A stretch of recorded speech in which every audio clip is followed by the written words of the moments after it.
Hello and welcome to the first episode of Transformers University, a TFU.INFO podcast. I am your host, Anthony Brucali, and this is our first episode.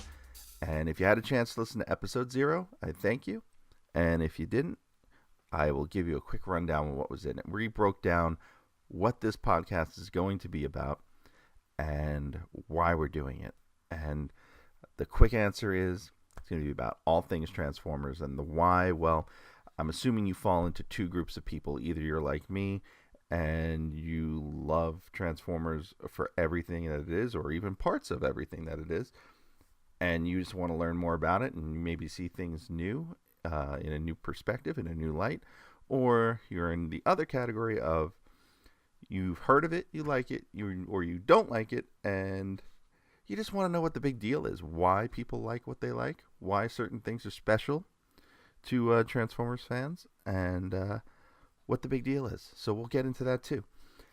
And as I mentioned in episode 0, we will cover everything: the toys, the comics, the TV shows, the movies, the music if we can, and a whole bunch of other oddball and crazy things that have come out throughout the years. And as for who I am, as I mentioned, my name is Anthony Brucali. I am the owner and operator of TFU.INFO, the longest running transforming toy archive in the world. And I've been an online Transformers fan since the late 90s, and a fan in general since the beginning in 1984. And we will talk about everything that's happened over those years, and we'll even delve into the fandom, I think, because that's got a lot of little fun nuggets in it. But I don't want to hold things up any longer. We're going to jump right into the beginning. And the beginning is 1984, and it's an important year in so many ways. And there was a cultural significance set forth to just the number 1984 by the George Orwell novel published in 1949, just to give you a little bit of perspective on that. So 1949 was the year the book 1984 was published, and that was 35 years in the past by the time Transformers came out. And I am recording this podcast roughly 33 years after Transformers came out. And for some of our younger listeners and such, I want to touch on some of the technology and just some of the current events and entertainment things that took place in 1984, just to give you a perspective of what the world was like, at least in the United States, what the day-to-day life was like. There's some very different things about life in 1984 compared to life in 2017. There's the obvious ones: no cell phones, no internet, at least not in terms of a public use internet or people having that in their home. Phones were strictly in your home, or you went to a payphone. There were no iPods. There were no... there's technology that is out of date now that didn't even exist then. And among some of those things, and one of the important things that ties kind of all that together, is in 1984, Apple introduced the Macintosh home computer with a whopping 128 kilobyte hard drive. That's right, I said kilobyte. So that text file or that half an app you have on your phone wouldn't fit on one of these Macs. It'd be too big. And when they introduced it in January, they introduced it in a commercial during the Super Bowl. And the Super Bowl, much like it is today, was the place to launch a commercial. And here is that commercial. Today we celebrate the first glorious anniversary of the information purification directives. We have created, for the first time in all history, a garden of pure ideology, where each worker may bloom, secure from the pests of a contradictory thoughts. Our unification of thoughts is more powerful a weapon than any fleet or army on earth. We are one people, with one will, one resolve, one cause. themselves to death, and we will bury them with their own confusion. We shall prevail. On January 24th, Apple Computer will introduce Macintosh. And you'll see why 1984 won't be like 1984. And that tagline, 1984 won't be like 1984, implying that the Macintosh computer was kind of a way to be free of the quote-unquote big brother in the IBM computing world. And IBM was kind of the precursor to Microsoft as far as computers go. And so Apple played off of that cultural fear that the book 1984 might come true in 1984, that we were advancing technologically and there was an interest in a development in machines within the world and within the United States. You know, factories were starting to get robots to replace people, and even there was just robotic arms and things on an assembly line in car plants and stuff like that. So there was certainly an awareness to people that there was a developing industry of robotics and of computers. And that plays very much into the mindset that made Transformers popular in 1984. And if we go beyond that, there's some other things. Video games were just entering the homes within a few years prior. Pole Position was the top game at the arcades. Ms. Pac-Man was the top console game, most likely for Atari. I don't necessarily have it in my notes here. That Super Bowl was won by the Raiders. And just to give you some sports perspectives on this, the NHL Stanley Cup was won by the Oilers. World Series was won by the Detroit Tigers. And the NBA Finals was won by the Boston Celtics. And the NCAA March Madness Championship was won by a Georgetown team led by future Basketball Hall of Famer Patrick Ewing. In television, NBC took over Thursday nights, and they took over a 3-hour block that became the most coveted block of time in television for decades after this. And that block was eventually called Must-See TV by NBC. That's what they branded it. And in 84, it was Cosby, it was Family Ties, it was Cheers, it was Night Court, and it was Hill Street Blues. And to show how popular and how well-received those shows were, both Cheers and Hill Street Blues took home their respective Emmys that year for best shows in comedy and drama. The top 2 rated shows were Dynasty and Dallas, which were both 1-hour soap opera type shows, dramas. I believe on CBS or ABC. And let's see. And, there wasn't cable TV. That was just in its national stage. So most people had 3 channels, ABC, NBC, and CBS. Most people had PBS somewhere on their dial. And yes, I said dial because we used antennas, like your car antenna to get radio, to get television. And if you were in a bigger market, like I grew up in the New York City area, you had 2 syndicated channels, which were just independently operated TV channels. And that's actually where the Transformers cartoon would end up for most people. And those channels eventually became what are now Fox or CW or some sort of My or UPN channel. The number changes depending on what city you're in. So like here in the New York region, it's My 9. But whatever those My channels are, those were probably syndicated channels. So here in New York, we were fortunate enough to have 3 syndicated channels.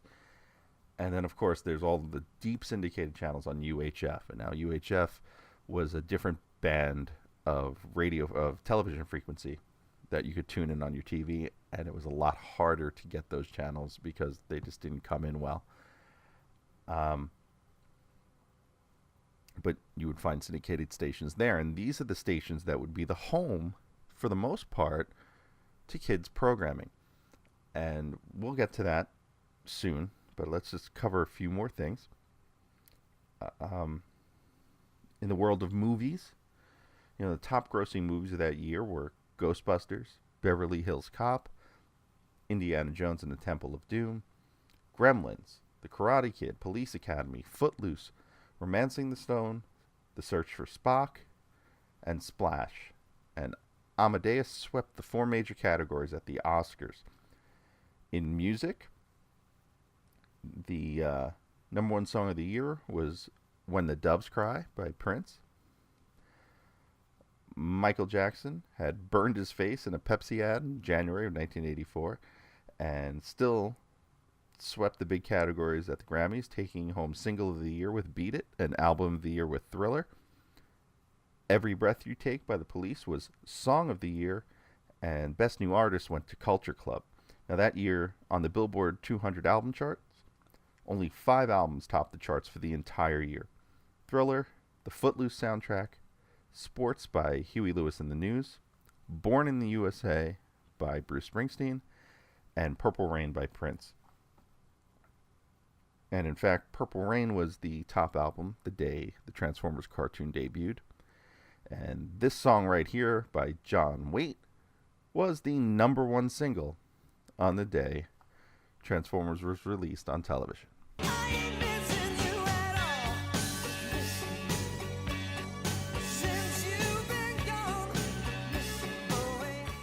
And something a lot of people weren't missing at that point in time in 1984 was their favorite shows.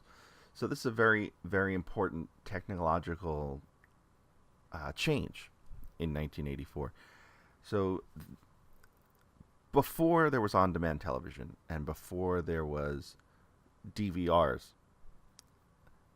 there was basically, before 1984, appointment viewing. So you had to be in front of your TV on the channel you wanted and in place to watch the show you wanted. Otherwise, you missed it and didn't catch it until they were re-aired, probably sometime during the summer, at least for primetime shows. And in the late 70s, Sony and a couple of other companies introduced the video cassette recorder, the VCR, to American homes. And the importance of that is by 1984, the prices of VCRs started to come down to where it was, still relatively expensive overall, but to be a part of a centerpiece of a home, as part of your television and the piece of your living room, they were starting to fall into a very affordable range.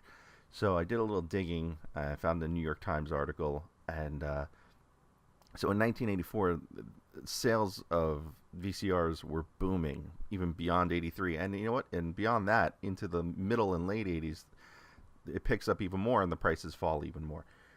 A VCR, holy crap, cost, on average, $500 for a middle-of-the-line kind of VCR. And this is in 1984 money. But you could find them as low as about $300 and as high as $1,500, depending on the features. But again, the importance of this is that this new technology that was in the home was fairly easy to use. And I know from my own experience that I probably understood it at 6 and 7 years old better than my parents did, because it just made sense to me, probably because I was so young and I was able to just pick it up. So I used to know how to set the timer. My parents didn't. They would ask me to do it for them. And I assume that's kind of what a lot of people experienced in my age range. But that had a big effect on being able to watch TV over and over. So if you liked a cartoon, like the Transformers, you could record it.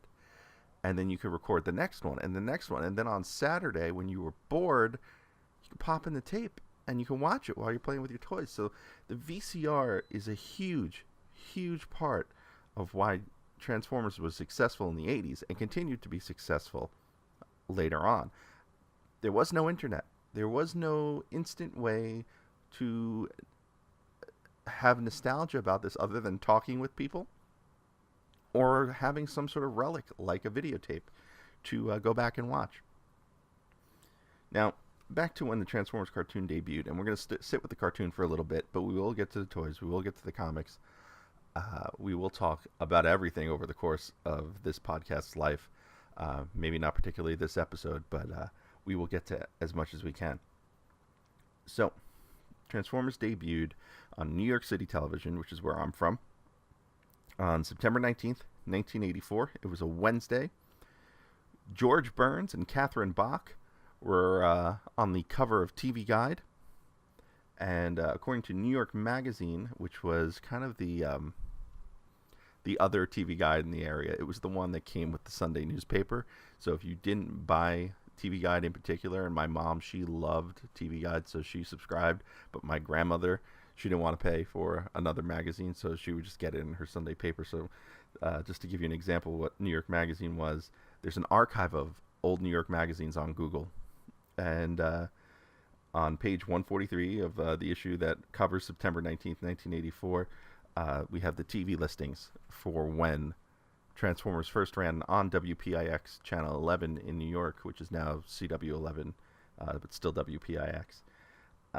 So here's the schedule for what ran that afternoon. At 2:30 was The Jetsons. At 3 p.m. was Transformers. At 3:30 was Heathcliff. 4 o'clock was Voltron, which debuted a week earlier. And at 4:30 was Happy Days. Now, just for comparison, let's talk about those shows were up against. On WNEW, which is now the Fox affiliate here in New York, was originally just a separate syndicated station. 2:30 was Plastic Man. 3 o'clock opposite Transformers was Inspector Gadget. 3:30 was Woody Woodpecker, with Thursday and Friday being a Care Bears special, and Transformers only ran on Wednesday and Thursday of that week. 4 o'clock was Fat Albert, and 4:30 was He-Man and the Masters of the Universe. Now, Transformers tended to run on Wednesday, Thursday, or Monday, Tuesday during that time. So let's see what my notes say here. It wasn't on until Sunday, October 7th at 10 a.m., which became its regular slot. Returned to weekdays in November on Monday, Tuesdays at 3 p.m. Was up against an afternoon movie on WNEW, a show called Video Game, at least according to those listings, on ABC, Wild America on PBS, Essence on NBC, Sunday Mass on the third syndicated station, WWOR, out of Secaucus, New Jersey, and CBS Sunday Morning. And just to show you how far ahead of the schedule Transformers was, Challenge of the GoBots, another show I love and something we will cover here because it's relevant and it's important to understand what some of the competition was. But we'll do I'll do those as off-topic episodes later on. GoBots premiered on October 24th at 3 p.m. of that year, and Transformers didn't hit the regular weekday, 5-day-a-week schedule until 1985. Another important change happened in the early 80s that is worth mentioning here that also led to the success of the Transformers cartoon and many other cartoons that are still successful today, and properties that are still successful, or at least in the cultural zeitgeist or mindset of the world, such as G.I. Joe and He-Man and Voltron and a lot of those shows, is that the FCC in the early 80s, in 1983, I believe, began to deregulate some of its rules around children's programming. And so one of the things that it did was it changed how commercials were run and how shows got in and out of commercial breaks and what content could be run during the breaks as part of all this deregulation. And so shows that were strictly about toys and essentially half-hour-long toy commercials were now able to run as programming as long as there weren't commercials for those toys in the commercial breaks. Additionally, they needed to have bumpers like this one. The Transformers will return after these messages. And the commercials had to be marked as coming back to the programming like this. We now return to the Transformers. So that's why in the 80s you had this boom of cartoon television that was essentially meant to sell toys and could run legally now 5 days a week, as long as it had the proper ins and outs of the commercials and let children know when the show was starting and when the show was stopping. And the cartoon was tremendously important in the success of the Transformers brand from its inception till now. It still resonates with people and with fans, and that's going to be something we're going to look back to as we go forward through this podcast. And don't worry, we will touch on individual episodes. We will touch on different things. I have some fun ideas in mind, so stay tuned for that. And that is about where I'm going to wrap this show up. So we will get into the toys. We will get into the cartoons in further episode. We will get into the toys. We will get into the comics. We will get into some of the more oddball things from the early 80s as we go forward. But for right now, we're going to put a bow on it and call it a day. And I want to thank you for checking out the first episode of Transformers University, a TFU.INFO podcast. And if you would like to help the show, and if you would like to help TFU.INFO, there are so many ways you can do it. And I won't go through all of them here, but I will give you two real easy ones. First, swing on over to TFU.INFO/help. That will allow you to see our help page, where we will continually update what is missing from the site, what we can use help with photos of, and other ways to help the site financially, monetarily, donations, all sorts of ways to help. So if you like this podcast, if you like the site, please come take a look and help us out. Secondly, another way you can help us out is to go to TFU.INFO/Amazon. That will take you to Amazon.com, and all you have to do is do your regular shopping on Amazon. And whatever you buy, Amazon cuts us a couple of cents, couple of pennies from the overall sale. It costs you nothing more, but it helps us out here and helps us keep going with this podcast as we go forward. And we'll have more ways to help the site, developing a few ideas as we go. So please stay tuned to TFU.INFO/help for all the ways you can help the site. And with that, I am going to sign off. Thank you, my friend, for joining the show, and I'll see you next time. I'm Anthony Bricali. You can catch me at TFU.info. You can also catch me on Twitter at TFU_info, and on Facebook at facebook.com/TFU.INFO. And until next time, see ya.